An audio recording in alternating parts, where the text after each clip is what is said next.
भोलापन बालपन स्वीकार है मुझे, किंतु अनुशासनहीनता नहीं। तुम्हारे इस अनुशासनहीनता का दंड तुम्हें अवश्य मिलेगा गणेश। माता, आपका दंड सहर्ष स्वीकार है मुझे माँ, क्योंकि मैंने जो भी किया वो आपके क्रोध को जागृत कर आपसे दंड पाने के लिए ही किया, आपसे दंड पाने के लिए ही किया, आपसे दंड पाने के लिए ही किया, आपसे दंड पाने के लिए ही किया।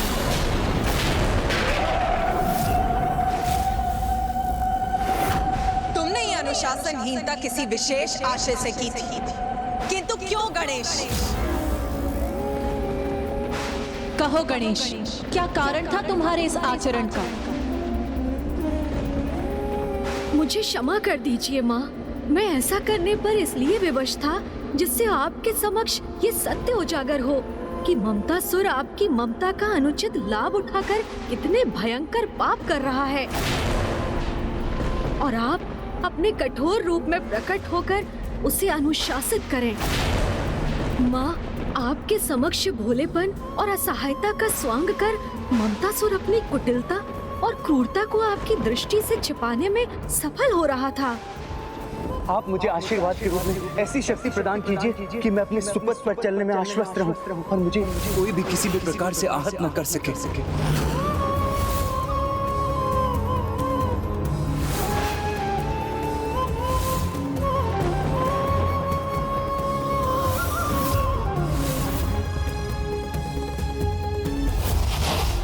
रूप से निर्वस्त्र होकर पवित्र नदी में स्नान करें। वो प्राणी मात्र एक वृक्ष के समान होता है। मैं तुम्हें श्राप देता हूं, तुम दोनों भी इसी क्षण वृक्षों में परिवर्तित हो जाओगे। हाँ माँ, एक ओर तो वो आपसे माता का स्नेह पाकर स्वयं को सुरक्षित कर रहा था, और दूसरी ओर अपने विकार से सभी को प्रभावित कर रहा था। यहाँ तक कि उसने तो अपना कुप्रभाव महाबली हनुमान जी और माता अंजना पर भी कर दिया।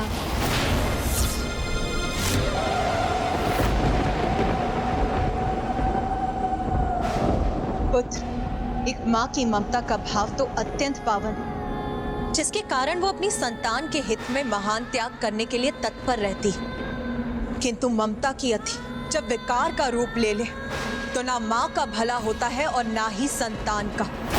मैं भी ममता से प्रभावित होकर ममतासुर की कपट और कुटिलता को देख पाने में असमर्थ हो गई। इसीलिए दंड के अधिकारी तुम नहीं हो पुत्र गणेश, वो दुष्ट ममतासुर है, वो दुष्ट ममतासुर है, वो दुष्ट ममतासुर है।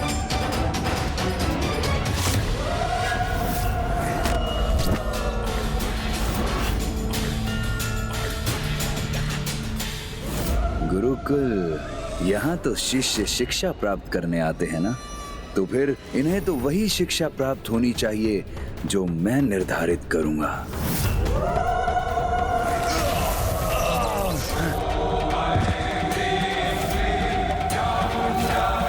ये क्या था? मुझे अपने लिए किसी बड़े अनिष्ट का आभास क्यों हो रहा है? किंतु मुझे तो 64 योगिनियों की रक्षा प्राप्त है, मेरा कोई अहित कैसे हो सकता है?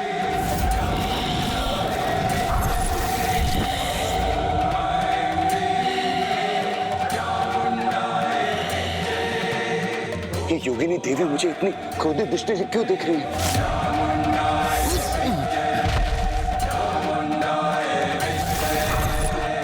ये कैसा संकट छा रहा है मुझ पर? अब क्या करूं मैं? इतनी आवेशित क्यों हो रही है ये सब योगिनियां?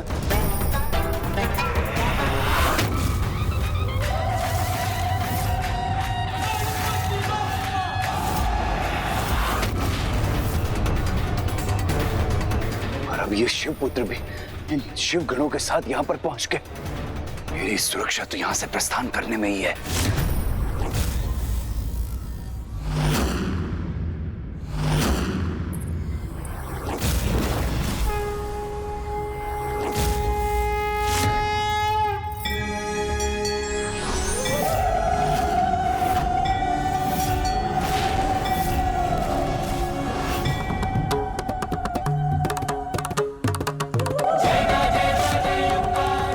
अपने दुर्गा रूप में क्यों आई है यहाँ?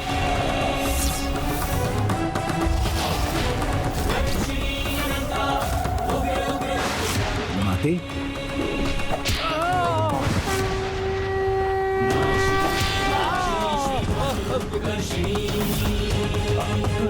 अभी तक इसने मात्र माँ की ममता ही देखी थी, किंतु अब उनका क्रोध भी देखेगा ये। ममता का अनुचित लाभ उठाकर मुझे ही नहीं समस्त संसार को प्रभावित करने का अपराध किया है तुमने ममतासुर, जिसका दंड अब तुम्हें अवश्य प्राप्त होगा।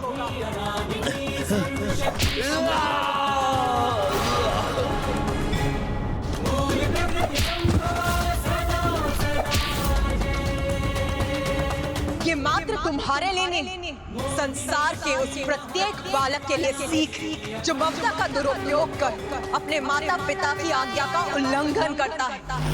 आज तुम्हारे उदाहरण द्वारा संसार को ये ज्ञात होगा कि तुम्हारे जैसी संतान अपने जीवन में किस प्रकार का परिणाम का सामना करने के लिए विवश होती है।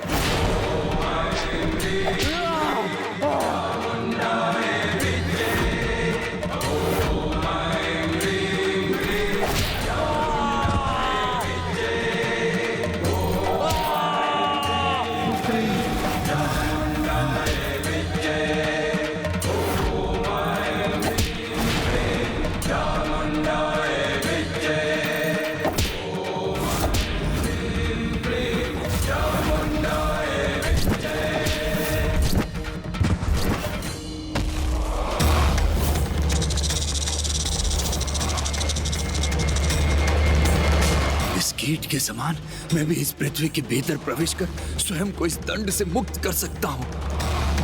ममतासुर, आज तुम्हें अपने सभी पापों का दंड अवश्य प्राप्त होगा।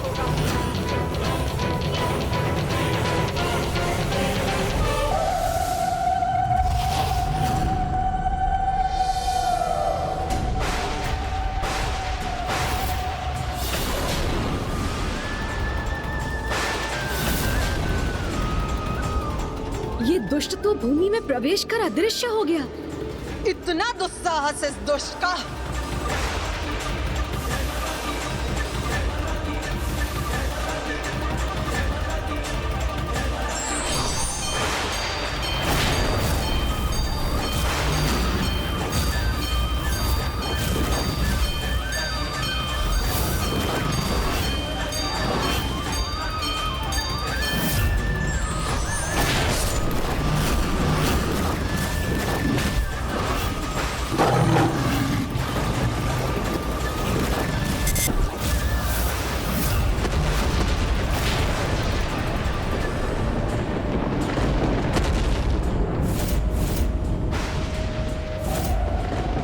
अनुज गणेश, मैंने पूर्व में ही कहा था कि माँ की क्रोधाग्नि और उनकी शक्ति को शांत करना अत्यंत कठिन होगा। अब कहीं उनके क्रोध के कारण समस्त सृष्टि पर ही संकट न छा जाए। माता के त्रिशूल में तो जिस प्रकार की ऊर्जा का संग्रह हुआ है, उसके प्रभाव से तो समस्त पृथ्वी दो भागों में विभाजित हो जाएगी और उसके परिणाम स्वरूप समस्त जीवों को अत्यंत कष्ट होगा।